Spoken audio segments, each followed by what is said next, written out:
We also had a very good discussion on where our bilateral relations stand.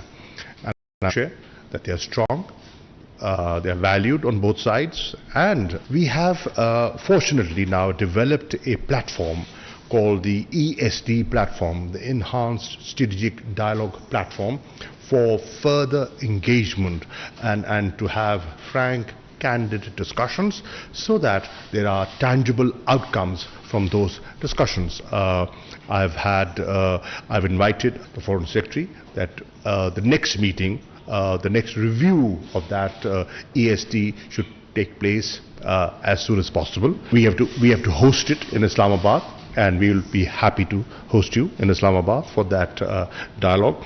And the idea is that through this dialogue, we upgrade our relationship to a different level, to a higher level.